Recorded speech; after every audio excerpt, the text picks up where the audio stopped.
പ്രവാസി ചാനൽ മലയാളി.കോമിന്റെ ഏറ്റവും പുതിയ വാർത്താധിഷ്ഠിത പരിപാടി അറൌണ്ട് ദ വേൾഡിലേക്ക് പ്രവാസി ചാനൽ മലയാളിയുടെ ലോകമെമ്പാടുമുള്ള പ്രേക്ഷകർക്ക് സ്വാഗതം.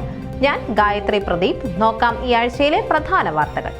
ഇന്ത്യയെ നഷ്ടമായെന്ന അഭിപ്രായം ട്രംപ് തിരുത്തി. മോദിയുമായി നല്ല ബന്ധമെങ്കിലും റഷ്യൻ എണ്ണ വാങ്ങുന്നതിൽ അസന്തുഷ്ടിയെന്ന് ട്രംപ്. യുഎസിലേക്കുള്ള ഇന്ത്യക്കാരുടെ വരവ് കുറഞ്ഞു. 8% കുറവാണ് രേഖപ്പെടുത്തിയത്. ഓഗസ്റ്റിൽ ജോലി ലഭിച്ചത് 22,000 പേർക്ക്. തുടർച്ചയായി തൊഴിൽ റിപ്പോർട്ട് നിരാശയാകുന്നു. പകർപ്പവകാശ ലംഘനം നടത്തി അജിത് സിനിമയ്ക്കെതിരെ 5 കോടി നഷ്ടപരിഹാരം ആവശ്യപ്പെട്ട് Ilaiyaraaja. FIACONA silver jubilee global conference ഫിലാഡൽഫിയയിൽ നടത്തപ്പെട്ടു. നോക്കാം വാർത്തകൾ വിശദമായി. ഇന്ത്യയെ ചൈന കൊണ്ടുപോയി എന്ന അഭിപ്രായം പ്രസിഡന്റ് ഡൊണാൾഡ് ട്രംപ് വെള്ളിയാഴ്ച തന്നെ തിരുത്തി.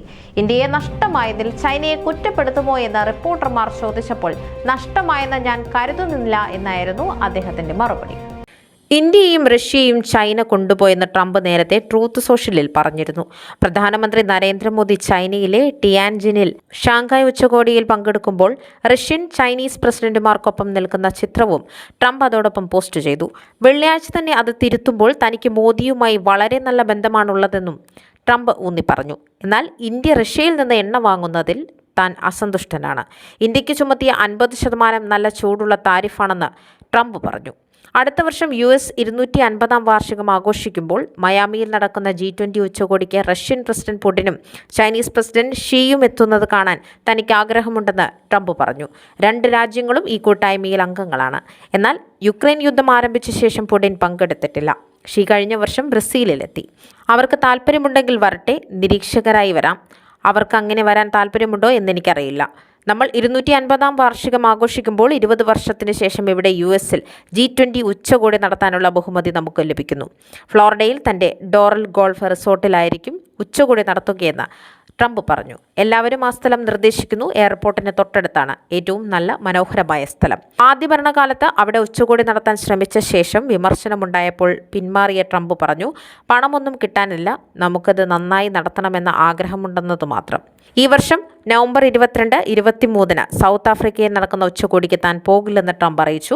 വൈസ് പ്രസിഡന്റ് JD വാൻസിനെ അയക്കും. സൗത്ത് ആഫ്രിക്കയുമായി തനിക്ക് ഒട്ടേറെ പ്രശ്നങ്ങളുണ്ടെന്ന് ട്രംപ് പറഞ്ഞു. അവിടെ വെള്ളക്കാർക്കെതിരെ വിവേചനം നടക്കുന്നു എന്നാരോപിച്ച് ഫെബ്രുവരിയിൽ ആ രാജ്യത്തിനുള്ള സഹായം ട്രംപ് മരവിപ്പിച്ചിരുന്നു. പിന്നീട് വൈറ്റ് ഹൗസിലെത്തിയ സൗത്ത് ആഫ്രിക്കൻ പ്രസിഡന്റിനെ അവഹേളിക്കുകയും ചെയ്തു. News desk Malayali. അജിത് കുമാർ നായകനായി എത്തിയ ഗുഡ് ബാഡ് അഗ്ലി എന്ന സിനിമയ്ക്കെതിരെ ഹർജിയുമായി ഇളയരാജ.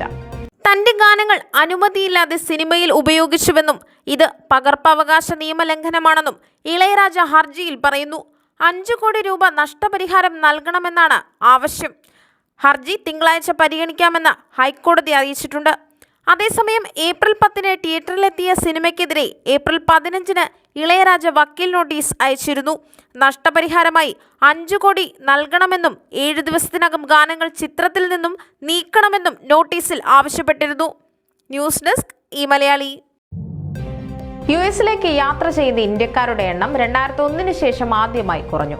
കഴിഞ്ഞ വർഷം ജൂണിൽ 2,30,000 ഇന്ത്യക്കാർ US-ലേക്ക് സഞ്ചരിച്ചെങ്കിൽ ഈ വർഷം ജൂണിൽ 2,10,000 കുറഞ്ഞു. 8% കുറവ്. US കൊമേഴ്സ് ഡിപ്പാർട്ട്മെന്റിന്റെ national travel and tourism office നൽകുന്ന കണക്കാണിത്.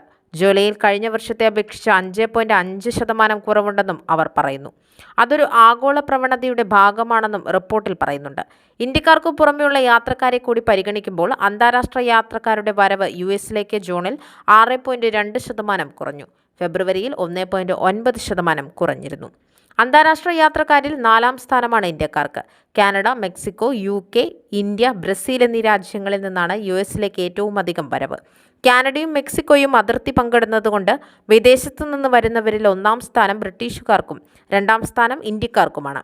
ഈ 5 രാജ്യങ്ങളിൽ നിന്നാണ് ജൂണിൽ 60% യാത്രക്കാരും എത്തിയത്. ഇന്ത്യൻ യാത്രക്കാരിൽ വിദ്യാർത്ഥികൾ, ബിസിനസ് യാത്രക്കാർ, സുഹൃത്തുക്കളെയും ബന്ധുക്കളെയും സന്ദർശിക്കാനെത്തുന്നവർ എന്നിവരാണ് കൂടുതൽ. ഇപ്പോൾ കുറഞ്ഞിട്ടുള്ളത് വിദ്യാർത്ഥികളാണ്. കുടുംബ സുഹൃത്ത് സന്ദർശകരും വിസ പ്രശ്നങ്ങൾ കാരണം കുറഞ്ഞു എന്നാണ് വിദഗ്ധർ പറയുന്നത്. പ്രവാസികളായ ഇന്ത്യക്കാർ US-ൽ 50 ലക്ഷത്തിലധികമുണ്ട്. News desk Malayali. തുടർച്ചയായി 2ാം മാസവും US സമ്പദ് വ്യവസ്ഥയുടെ അവസ്ഥ മോശമാണെന്ന് സൂചന.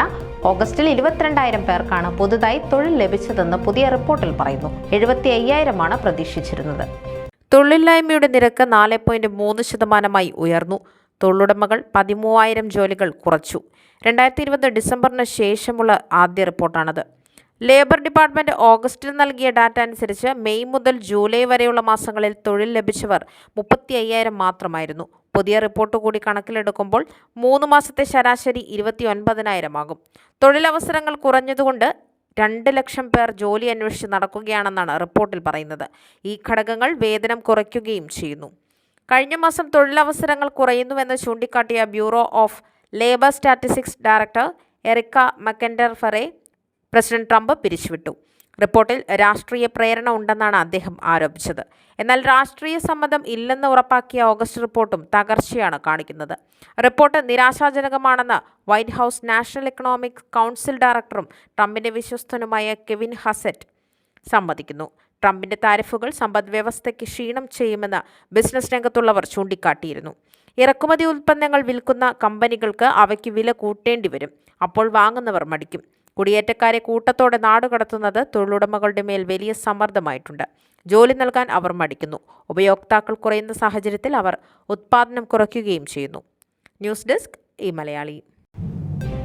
ഇന്ത്യയിലെ ക്രിസ്ത്യൻ സമൂഹത്തോടുള്ള ഐക്യദാർഢ്യവും മതസ്വാതന്ത്ര്യ സംരക്ഷണത്തിനായുള്ള അന്താരാഷ്ട്ര പ്രതിബദ്ധതയും പ്രകടിപ്പിച്ചുകൊണ്ട് federation of Indian American Christian organisations of North America സംഘടിപ്പിക്കുന്ന silver jubilee global conference October 3 മുതൽ 5 വരെ ഫിലാഡൽഫിയ എയർപോർട്ടിലെ എംബസി സ്യൂട്ട് ഹോട്ടലിൽ നടന്നു.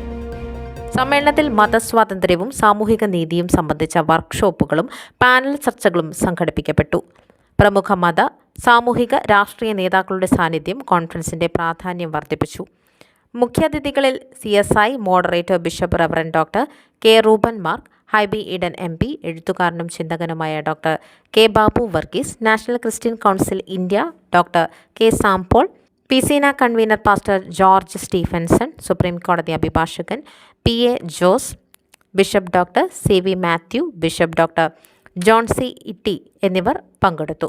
കൂടാതെ അമേരിക്കൻ ഗവൺമെൻറ്റിൻ്റെ ഫെയ്ത്ത് ഡിപ്പാർട്ട്മെൻറ്റ് അധ്യക്ഷ Paula White, American Congress, senate അംഗങ്ങൾ, റിലീജിയസ് ഫ്രീഡം കമ്മീഷൻ അംഗങ്ങൾ എന്നിവർ പങ്കെടുത്തു. ഫിയാക്കോനയുടെ 25ാം വാർഷികാഘോഷത്തിൻ്റെ ഭാഗമായി സംഘടിപ്പിച്ച ഈ കോൺഫറൻസ് ഇന്ത്യയിലെ ക്രിസ്ത്യൻ സമൂഹം നേരിടുന്ന വെല്ലുവിളികളും മതസ്വാതന്ത്ര്യവുമായി ബന്ധപ്പെട്ട ആശങ്കകളെ ആഗോളവേദിയിൽ ശക്തമായി ഉയർത്തിക്കാട്ടി. News desk Malayali. ലോകമെമ്പാടുമുള്ള വാർത്തകളും വിശേഷങ്ങളും പങ്കുവയ്ക്കുന്ന പ്രവാസി ചാനൽ മലയാളി.comന്റെ വാർത്താധിഷ്ഠിത പരിപാടി അറൗണ്ട് ദ വേൾഡ് ഇവിടെ പൂർണ്ണമാകുന്നു. നിങ്ങളുടെ വാർത്തകളും വിശേഷങ്ങളും news@pravasichannel.com എന്ന ഇമെയിലിൽ ഞങ്ങളെ അറിയിക്കുക. അറൗണ്ട് ദ വേൾഡിന്റെ മറ്റൊരു എപ്പിസോഡുമായി അടുത്ത ആഴ്ചയിൽ വീണ്ടും കാണാം. നന്ദി, നമസ്കാരം.